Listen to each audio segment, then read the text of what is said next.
Hi everyone. तो आज हम सीखने जा रहे हैं एक नया चैप्टर जो आपकी इस 21 दिन की जर्नी में बहुत इम्पोर्टेंट है। आज हम सीखेंगे what is the use of could. अब कुड का प्रयोग किस तरीके से और किस किस सिचुएशन में करेंगे, तो आइए जान लेते हैं। सबसे पहला प्रयोग हम कुड का करते हैं जब हम बात करते हैं हमारी पास्ट एबिलिटी की, यानी कि जो क्षमता, जो एबिलिटी आप में थी भूतकाल में, उस वक्त आप यूज़ करते हैं मॉडल वर्ब कुड का। कुड जो मॉडल वर्ब है वो यूज़ किया जाता है पास्ट की क्षमता दर्शाने के लिए। इसके अलावा भी उसके कई सारे यूज़ हैं, एक एक करके हम सारे ही डिस्कस करने वाले हैं, तो वीडियो को अंत तक ज़रूर देखिएगा। तो आइए सबसे पहले बात कर लेते हैं, अगर आपने अपनी कोई भूतकाल की क्षमता बतानी है तो आप किस तरीके से कुड का यूज़ कर सकते हैं। तो हम बात कर लेते हैं all the subjects like he, she, it, singular noun, I, you, we, they and plural noun। इन सारे ही सब्जेक्ट्स के साथ केवल और केवल आपको यूज करना है कुड, जो कि आपके पास्ट की यानी कि भूतकाल की क्षमता बता रहा है, और उसके साथ आपको यूज करना है वर्ब का first form. Remember guys, verb की 3 फॉर्म्स होती है, आपको यहाँ पर जो फॉर्म यूज करनी है that is first form. Next आ जाते हैं सेंटेंस पर। वो पिछले साल नदी में तैर सकता था। अगर आप ध्यान से देखें, यहाँ पर जो समय दिया हुआ है पिछला साल यानी कि जो बीत चुका है, जा चुका है, तो यहाँ पर आप इस तरीके के समय लगाते हैं जैसे last year, last month, last evening, okay, 2009, 2012, इस तरीके से जब आप भूतकाल की जो समय बीत चुका है। तो आइए सेंटेंस बनाते हैं। सबसे पहले जैसा कि हम वेरी फर्स्ट डे से कहते आ रहे हैं, हमारा जो सेंटेंस है वो शुरू होता है सब्जेक्ट के साथ। तो यहाँ पर अगर आप देख पा रहे हैं तो आपको पता लगेगा हमारा जो सब्जेक्ट है दैट इज बॉय, यानी कि वह, क्योंकि आपको पता लग रहा है वह पिछले साल नदी में तैर सकता था। ओके, तो यहाँ पर जो सकता था है वो बता रहा है कि बंदे की क्षमता थी और एबिलिटी थी कि वो पिछले साल नदी में तैर सकता था। तो आइए शुरू करते हैं। सबसे पहले हम ले लेते हैं सब्जेक्ट। जो सब्जेक्ट है हमारा वो सिंगल बॉय है, इसलिए हमने यहाँ पर ही यूज किया है। ही के बाद जो हम दूसरी चीज यूज करने वाले हैं that is our helping verb, जो उस बॉय की क्षमता को एक्सप्लेन करेगा। तो हो जाएगा ही कुड। इस कुड से पता लग रहा है कि हम लोग बात कर रहे हैं पिछले साल यानी कि भूतकाल की क्षमता की। He could. अब यहाँ पर जो हमारा मेन वर्ब है, देखिए ये सब्जेक्ट था, ये हेल्पिंग वर्ब था, अब तैरने का यहाँ पर काम किया जा रहा है, तो हम लिखेंगे he could swim। अब वो कहाँ तैर सकता था? नदी में, तो हम कहेंगे he could swim in river last year। इस तरीके से आपका सेंटेंस बनकर तैयार हो जाता है। आपने सब्जेक्ट यूज किया, हेल्पिंग वर्ब कुड की मदद से क्षमता बताई, काम यहाँ पर स्विम करने का हो रहा था, तैरने का, जो कि हमने स्विम का फर्स्ट फॉर्म यूज किया है। स्विम, स्वैम, स्वम, लेकिन हमें फर्स्ट फॉर्म पर जाना है, इसलिए हमने V1 यहाँ पर लगाया है। एंड कहाँ तैरने की बात हो रही है, वो जगह, वो ऑब्जेक्ट में आपका जगह भी आ जाएगी और जिस समय की आप बात कर रहे हैं वो भी आ जाएगा। तो ये हमारा पॉजिटिव सेंटेंस है। इस तरीके से आप कह सकते हैं कि हम पिछले साल इंग्लिश बोल सकते थे। तो अगर आप हम की बात कर रहे हैं तो आपका जो सब्जेक्ट है वो हो जाएगा वी, और आप कहेंगे वी। अब ध्यान से सुनिएगा, वी के बाद आपको लगाना है could. We could speak English last year. हम पिछले साल इंग्लिश बोल सकते थे। या अगर आपको कहना हो हम पिछले साल घूमने जा सकते थे, तो आप कहेंगे we could travel last year. Could के साथ क्वेश्चंस कैसे बनाएंगे, देखिए व्हाइट बोर्ड पर लिखा हुआ है।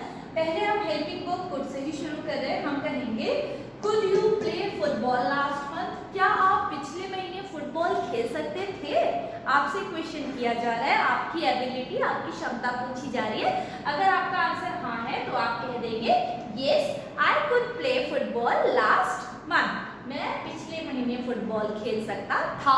और अगर आपको कहना है नहीं खेल सकता था, तो आप कहेंगे no I could not play football last month. और या फिर आप कह सकते हैं कॉन्ट्रैक्शंस की मदद से no I could play football last month. इस तरीके से भी आंसर किया जा सकता है। तो ये तो बात हो गई जब आपका क्वेश्चन क्या से शुरू होता है कि क्या आप पिछले महीने फुटबॉल खेल सकते थे, क्या आप पिछले महीने जिम जा सकते थे, क्या आप इंग्लिश पिछले साल सीख सकते थे, क्या आपकी मम्मा आपके घर आ सकती थी, क्या आप पैसे कमा सकते थे। जब आपका जो सेंटेंस है आपने ध्यान दिया हो क्या से शुरू हो रहा है तो आपका सेंटेंस कुड से यहाँ पर बनता है। अब आ जाते हैं WH फैमिली पर। WH फैमिली से जब आप क्वेश्चंस बनाते हैं तो यहाँ पर आ जाएगा वेयर, व्हाई, हाउ, इस तरीके से जो वर्ड्स आते हैं उसको हम WH फैमिली बोलते हैं। तो यहाँ पर लिखा हुआ है where could you go for swim last year, आप पिछले साल स्विमिंग के लिए कहाँ जा सकते थे, पिछले साल क्या क्षमता थी, वो प्लेस का नाम पूछना है यहाँ पर। तो आपने यहाँ पर प्लेस का नाम मेंशन कर देना है। हमने पहले आंसर में कहा आई could swim in swimming pool last year, मैं पिछले साल स्विमिंग पूल में स्विमिंग कर सकता था। अब अगर आप गांव में हैं तो you are very lucky and fortunate, तो you can say I could swim in river last year, मैं पिछले साल नदी में तैर सकता था। तो इट डिपेंड्स कि कहाँ पर आप रहने वाले हैं, कि कहाँ पर आप किस तरीके से आंसर कर रहे हैं अकॉर्डिंग टू योर सिचुएशन और आपकी परिस्थिति के अनुकूलता के तरीके से ही आप वहाँ पर आंसर करते हैं। तो आई होप आपको समझ आया होगा कि किस तरीके से हम कुड का यूज करते हैं प्रश्न पूछने में, आंसर देने में और हमारी पास्ट की क्षमता को दर्शाने में। तो अब कर लेते हैं कुड के प्रयोग के दूसरी बात, ठीक है।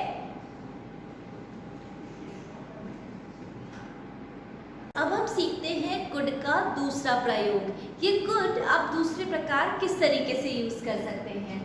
कुड का प्रयोग हम कर सकते हैं जब आप मोर पोलाइटनेस दिखाते हैं, यानी कि जब आप बहुत ज़्यादा विनम्रता के साथ सामने वाले से अनुमति ले रहे होते हैं, जिसे आप पोलाइट रिक्वेस्ट भी कह सकते हैं। किस तरीके से आप लेंगे, अगर आपको किसी से किसी चीज़ तरीके की मदद चाहिए, कोई चीज़ मांगनी है, तो कैसे आप विनम्रता पूर्वक कहेंगे ताकि सामने वाला आपकी बात को समझे और उस पर रिप्लाई तुरंत करे। तो देखिए किस तरीके से आप कहते हैं, यहाँ पर सारे क्वेश्चन बेस्ड फॉर्म में ही आपको कहना होता है। एंड मैं आपसे यहाँ पर एक बात कहना चाहूँगी, कभी भी जब भी आप इंग्लिश सीखें, लेसन्स देख रहे हों, हिंदी से इंग्लिश में ट्रांसलेट करने की कोशिश कभी ना करें, नहीं तो आपका जो फ्लो है, लाइक अगर आप हिंदी में अपने थॉट्स विचारों को सोच रहे हैं और इंग्लिश में उसको ट्रांसलेट करके बोलेंगे तो कभी भी वो फ्लो नहीं आ पाता, कभी भी वो धारा प्रवाह तरीके से आप नहीं बोल पाते क्योंकि आप ट्रांसलेशन कर रहे होते हैं। तो यहाँ पर आपको सिर्फ और सिर्फ इंग्लिश में ही सोचना है और इंग्लिश में ही बोलना है। लाइक अगर आपको मोर पोलाइटनेस के साथ किसी से बात करनी है, मोर पोलाइटनेस के साथ किसी से रिक्वेस्ट करनी है, अनुमति लेनी है, तो जस्ट अपने दिमाग में रखिए मुझे कुड यूज़ करना है। किस तरीके से करना है, जैसे आप कहीं पर हैं और आपको मदद की ज़रूरत है, आप सामने वाले से कहेंगे could you help me, could you help me. मैंने यहाँ पर हिंदी लिखा हुआ है क्योंकि कई सारे लोगों को लगता है कि कुड का मतलब सकता था ही हो सकता है, ऐसा कुछ भी नहीं है। कुड का प्रयोग अलग अलग चीज़ों के लिए है। अब यहाँ पर अगर लिखा है कि आप मेरी मदद करेंगे, कर देंगे, उससे कोई फर्क नहीं पड़ता क्योंकि यहाँ पर आप कुड का यूज़ कर रहे हैं सामने वाले से विनम्र अनुमति के लिए। तो कभी भी हिंदी टू इंग्लिश ट्रांसलेट मत करिएगा, you will be confuse all. तो आइए, कुड यू हेल्प मी, अगर आप किसी से कह रहे हैं कुड यू हेल्प मी, सामने वाला इतने प्यार से जब आप उसको रिक्वेस्ट करेंगे, person will say yes I could. और बहुत कम ही लोग होंगे, आई डोंट थिंक सो, जो कहेंगे आई कुड। और या कई बार लोग जल्दी में होते हैं, उनके पास टाइम नहीं होता, so they can also say like I could. Okay, इस तरीके से भी आप कह सकते हैं। यहाँ पर could you open the window, अगर कई सारे लोग बैठे हुए हैं एक रूम में और बहुत सफोकेशन हो गया है, गर्मी हो गई है, तो एक बंदा दूसरे से कह रहा है could you open the window, could you open the window, क्या आप वो खिड़की खोल देंगे। So person will say yes I could, smile के साथ आपको रिप्लाई करना है yes I could. Third and last, कई बार हम कई सारे लेक्चर्स देख रहे होते हैं, किसी की बात सुन रहे होते हैं और बीच में कई बार डिस्ट्रैक्ट हो जाते हैं या डाइवर्ट हो जाते हैं, तो आप सामने वाले बंदे को बोल सकते हैं कुड यू रिपीट दैट, क्या आप इसे दोबारा कहेंगे, क्या आप इसे दोबारा बोलेंगे। वो हिंदी में कुछ भी हो सकता है लेकिन इंग्लिश में सिर्फ और सिर्फ एक सेंटेंस है, कुड यू रिपीट दैट। तो सेकंड प्रयोग जो आपने सीखा कुड का, वो आपने सीखा कि जब आप पोलाइट रिक्वेस्ट करते हैं, विनम्रता के साथ अनुमति लेते हैं, तो भी हम कुड का प्रयोग कर सकते हैं। और इसमें भी अगर आप ध्यान दें तो यहाँ पर आप V1 ही यूज कर रहे हैं, वर्ब का फर्स्ट फॉर्म ही यूज कर रहे हैं। तो चलिए आगे बढ़ते हैं तीसरे कुड के तीसरे प्रयोग की, जिसे आप यूज़ कर रहे हैं विनम्रता के साथ अनुमति लेने के लिए जब आप परमिशंस लेते हैं। परमिशंस किस तरीके से लेते हैं? आप किसी क्लास में हैं, किसी रूम में जा रहे हैं जहाँ पर ऑलरेडी लोग डिस्कस कर रहे हैं या पीपल आर बिजी, तो आपको हमेशा परमिशन लेके ही अंदर जाना चाहिए। तो आप किस तरीके से कहेंगे? आप कह सकते हैं कुड आई कम इन, क्या मैं अंदर आ सकता हूँ? अब यहाँ पर ये जो कुड है, देखिए हम प्रेजेंट में परमिशन ले रहे हैं, इसको पास्ट में नहीं यूज किया जा रहा है। ध्यान दीजिएगा, परमिशन हम प्रेजेंट में ले रहे हैं। तो आप कह रहे हैं could I come in, so person will say yes you could. Okay, तो इसीलिए मैं बार बार बोलती हूँ अपने स्टूडेंट्स को कि वो हिंदी से इंग्लिश में ट्रांसलेट ना करें, इंग्लिश में ही उसका सेंस समझे। तो कुड का यूज हम प्रेजेंट में परमिशन लेने के लिए भी कर रहे हैं। आपने कई बार सुना होगा लोग मे का भी यूज करते हैं, बट जो मे वर्ड है वो भी यूज किया जाता है परमिशन के लिए, बट वो जो शब्द है वो फॉर्मल वे में यूज किया जाता है। जब हम फॉर्मेलिटीज ज्यादा करते हैं, हमारा रिलेशन फॉर्मल यानी कि औपचारिक ज्यादा होता है। नेक्स्ट, कमिंग टू नेक्स्ट, आप अपने कॉलीग के साथ बैठे, अपने फ्रेंड के साथ बैठे, ऐसे ही तो आप किसी की कोई चीज़ नहीं उठा लेते होंगे, तो वहाँ पर भी आप पोलाइट अनुमति ले सकते हैं। आप कह सकते हैं could I use your pen, बंदा कहेगा yes you could. Could I ride your scooty, yes you could. Could I sit with you, क्या मैं आपके साथ बैठ सकती हूँ? Person will say yes you could. इस तरीके से आप परमिशन ले सकते हैं। थर्ड लास्ट, कई बार आप किसी ऐसे क्लास में होते हैं और आपका कोई अर्जेंट काम आ जाता है, तब भी आपको परमिशन लेने की जरूरत पड़ती है। Then you can say could I leave early today, क्या आज मैं जल्दी जा सकती हूँ? Could I leave early today, क्या आज मैं जल्दी जा सकती हूँ? इस तरीके से आप फिर से यहाँ पर अनुमति ले रहे हैं किस चीज़ की? जल्दी जाने की।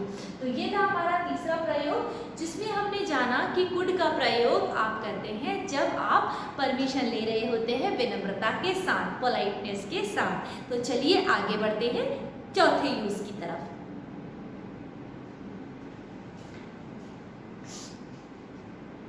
हम प्रेजेंट में ही यूज कर रहे हैं और बताई जा रही है संभावना। मैंने कुछ सेंटेंसेस लिखे हुए हैं, अगर आप ध्यान से देखें। सपोज अगर रेनी सीजन चल रहा है, कई बार बारिश होती है, कई बार नहीं होती है, तो आप कह सकते हैं इट कुड रेन टुडे, शायद आज बारिश हो सकती है या बारिश हो सकती है।